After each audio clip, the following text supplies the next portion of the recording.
सीधी सी बात है, जल्दी ख़त्म करेंगे चैप्टर को, ठीक है।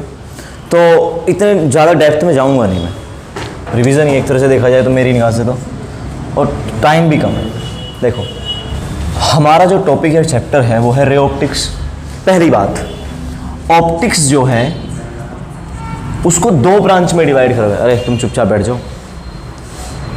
ऑप्टिक्स जो है, ऑप्टिक्स को दो ब्रांच में डिवाइड किया गया है। ऑप्टिक्स में पहला है रे ऑप्टिक्स और दूसरा है वे ऑप्टिक्स, ठीक है। पहली बात देखो, लाइट जो रही है, ऑप्टिक्स में स्टडी ऑफ लाइट होगी, ये बात तो सबको पता है। ऑप्टिक्स में क्या होगी? Study of light. लेकिन लाइट की स्टडी कोई छोटी मोटी बात नहीं थी, बहुत ही सदियों तक चली है चीज़ें, ठीक है। तो लाइट को हमने दो ब्रांच से पढ़ा है, एक पढ़ा है रे की फॉर्म में, एक पढ़ा है वेव की फॉर्म में। रे बोल दो पार्टिकल नेचर और एक होता है वेव नेचर। रे ऑप्टिक्स मतलब पार्टिकल नेचर पढ़ेंगे। क्या पढ़ेंगे? Particle nature. देखो पार्टिकल नेचर तब करता, पार्टिकल नेचर कब पार्टिकल की तरह कब बिहेव करता है और वेव की तरह कब बिहेव करता है। लाइट, जो लाइट होती है ये पार्टिकल की तरह बिहेव करती है और वेव की तरह। लेकिन पार्टिकल की तरह कब करेगी? आप बोलोगे पार्टिकल की तरह तब करेगी जब हमारी बॉडी या डिवाइस, बॉडी क्या लो या डिवाइस का साइज जो होगा वो लाइट की वेवलेंथ के, लाइट की वेवलेंथ के कंपैरिजन में काफ़ी बड़ा होगा। दोबारा सुन लो, जैसे मान लो हमारे ऊपर लाइट आ रही है, लाइट की वेवलेंथ बहुत कम, कह दो एंगस्ट्रॉम में होती है, ठीक है, मतलब 10 की पावर -6 टू 10 की पावर -10 कह दो, कोई दिक्कत तो ना, इस साइज़ की होती है। अच्छा, और हमारा साइज़ क्या है? हमारा साइज़ तो काफ़ी ज़्यादा है, इसके हिसाब से देखा जाए तो भाई तो माइक्रो लेवल की बात चलेगी। ये नैनो या एंगस्ट्रॉम में आगे नैनो से भी छोटा हो गया। तो आप बोलोगे जब वेवलेंथ लाइट की जो होती है लेकिन डिवाइस के साइज में बहुत छोटी हो, डिवाइस मतलब हम, तो लाइट बिहेव करेगी एज अ पार्टिकल। लाइट कैसे बिहेव करेगी? As a particle. अच्छा ठीक है, बात बड़ी अजीब सी लग रही है, तुमने वे ऑप्टिक्स नहीं पढ़ी है, रिवीजन वाली बात मैं इससे बोल दे रहा हूं। देखो सुनो, लेकिन वेव की तरह कब बिहेव करेगी? आप बोलोगे जब आप लाइट को किसी छोटे से अपर्चर से, छोटा सा अपर्चर बनाना मतलब छोटा सा होल बनाना, बहुत नैरो। आपने बोला कितना नैरो जी? लगभग जो इसका साइज है वो कंपेरेबल हो किसके? लाइट की वेवलेंथ के। तो कैसे बिहेव करेगी? वेव की तरह बिहेव करेगी। अजीब सी बात है, दोबारा सुनो। लाइट पार्टिकल की तरह तब बिहेव करेगी जब खुद के साइज के हिसाब से बहुत बड़े साइज के साथ टकराएगी। खुद की वेवलेंथ बहुत छोटी सी है, टकरा बहुत बड़ी चीज से रही है, तो कैसे बिहेव करेगी? As a particle. जब खुद की वेवलेंथ उसकी कम पड़ जाए बॉडी के कंपैरिजन में, जहां से रिफ्लेक्शन होगा, रिफ्रैक्शन कुछ भी हो, चाहे कोई भी डिवाइस, कोई भी इंस्ट्रूमेंट, कुछ भी हो, ठीक है। लेकिन वेव की तरह कब बिहेव करेगी? जब उसकी जो वेवलेंथ है, जब उसकी जो वेवलेंथ है और जहां से वो पास होगी, जहां से वो पास होगी या जहां वो टकराएगी, उसका साइज और लाइट की वेवलेंथ का साइज लगभग कंपेरेबल हो, लगभग सेम सा हो। समझ में आई बात तुमको? मतलब कुल मिला के सीधी सी बात है, मैक्रो लेवल पे कैसे बिहेव करेगी?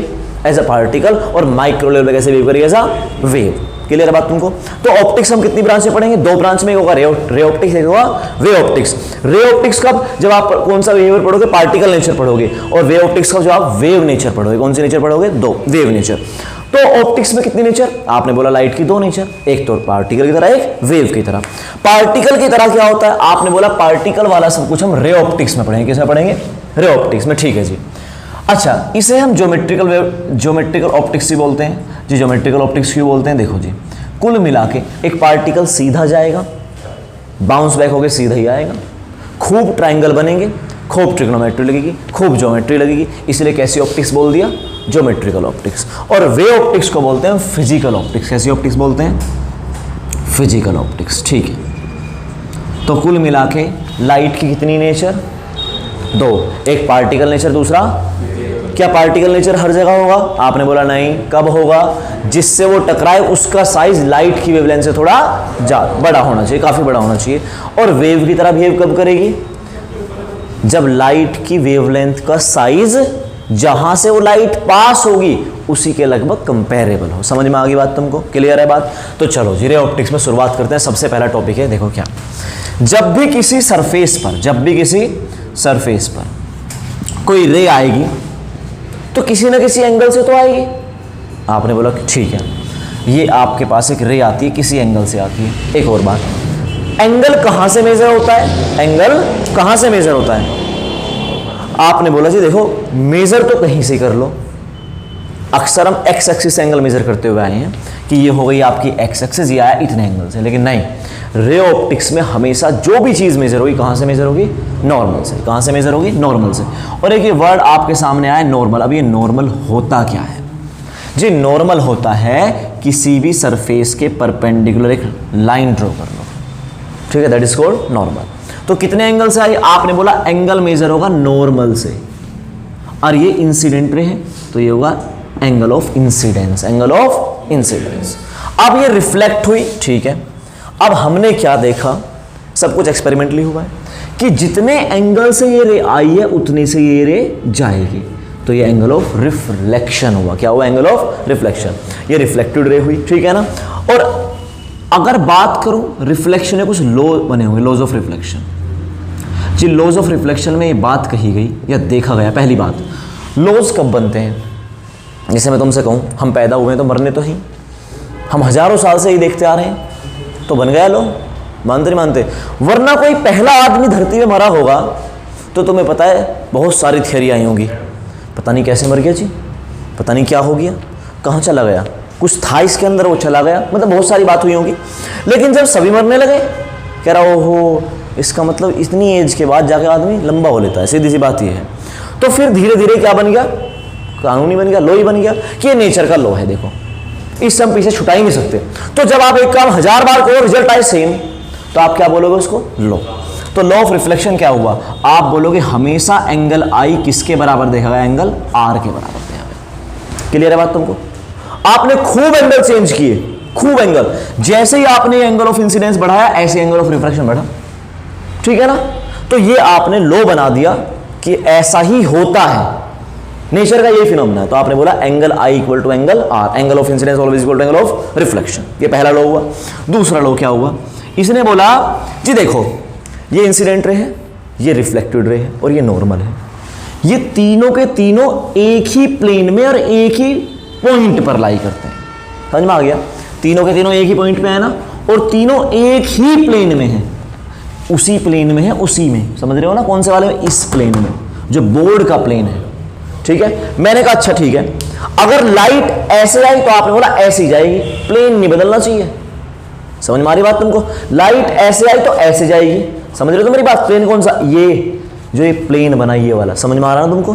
क्लियर है? तो आपने बोला सेम पॉइंट ऑफ इंसिडेंस और सेम प्लेन पर। तुम्हारे पास नोट्स हैं सबके पास, पढ़ सकते हो तुम उसमें। अच्छा सेम पॉइंट पे कौन और सेम प्लेन में कौन? आपने बोला आई आर और नॉर्मल। समझे कि नहीं समझे? Angle sorry incident ray, reflected ray और नॉर्मल, तीनों एक ही पॉइंट पे होते हैं, एक ही प्लेन में होते हैं। समझ में आ गई बात? ये था लॉ ऑफ रिफ्लेक्शन। क्लियर है बात? अच्छा जी, आपने ये तो बताया नहीं रिफ्लेक्शन क्या होता है, इतने तुम समझदार हो। क्या होता है? लाइट का बाउंस बैक होना इज कॉल्ड रिफ्लेक्शन। चलो ठीक है। क्या जब एक सरफेस पर लाइट आती है तो सिर्फ रिफ्लेक्शन होता है? जी नहीं, डिपेंड करता है कि सरफेस कैसा है। अगर मैं सिंपल एक सरफेस लूं, नॉर्मल सा ग्लास का सरफेस ले ले, मैंने ग्लास दिखाई तुमने, तो अगर मैं ग्लास का सरफेस लूं तो क्या तुमको ग्लास दिखता है? आपने बोला खूब दिख रहे, ग्लास दिख ही तो रहे हैं। अगर दिखा तो इसका मतलब लाइट टकरा के हमारी आंख में आई, इट मींस रिफ्लेक्शन हुआ, रिफ्लेक्शन तो हुआ। दूसरी बात, अगर उस साइड कोई खड़ा है ग्लास के, वो आपको दिखा, इसका मतलब लाइट आर पार होकर गई, उससे टकराई, फिर हमारे पास आई, इट मींस रिफ्रैक्शन भी हुआ। लाइट का ट्रांसमिट हो जाना एक मीडियम से दूसरे मीडियम इज कॉल्ड रिफ्रैक्शन। तो इसका मतलब रिफ्रैक्शन भी हुआ, ठीक है। और कुछ? हाँ जी एक बात और, धूप में हमारे गेट लगा हुआ, शीशे का गेट है, ग्लास का गेट है, वो गर्म हो जाता है धूप में, दैट इज कॉल्ड एब्जॉर्प्शन। तीसरा क्या होता है? एब्जॉर्प्शन। ठीक है जी। तो कितने प्रोसेस एक साथ हुए? 3 प्रोसेस एक साथ हुए, ठीक है ना। पहला रिफ्लेक्शन, ऐसा कुछ नहीं है, पहला रिफ्लेक्शन, रिफ्लेक्शन, रिफ्रैक्शन, एब्जॉर्प्शन। लेकिन एक बात ध्यान रखना, जितनी लाइट में एनर्जी होगी वो 3 पार्ट्स में तो डिवाइड होगी। अच्छा मैं कह रहा एक बिल्कुल ट्रांसपेरेंट, बिल्कुल बहुत ट्रांसपेरेंट, तुमको दिखाई नहीं, तुम्हें पता ही नहीं सामने कांच की दीवार है, ग्लास की दीवार है, तुम गए, तुम्हारा मुंह लगा गए जाके, तुम कहोगे यार जरा सा भी रिफ्लेक्शन नहीं हो रहा, अगर रिफ्लेक्शन होता, लाइट ग्लास से टकरा के हमारी आंख में आती, हमें दिखता, लेकिन कर्मचारी वहां के ठीक काम करते, बिल्कुल बराबर रगड़ा बजा रहे हैं, उसमें सफाई बढ़िया चल रही थी। तो आपने कहा इसका मतलब वहां पर 90% क्या हो रहा है, रिफ्रैक्शन, 5% क्या हो रहा है, रिफ्लेक्शन, और एब्जॉर्प्शन तो कोई रोक नहीं सकता। समझे कि नहीं समझे? क्योंकि कुछ ना कुछ तो जब उस पर हीट आएगी, लाइट आएगी, लाइट एनर्जी देगी हीट की फॉर्म में, रेडिएशन की फॉर्म में, सीधी सी बात है एब्जॉर्ब तो करेगा।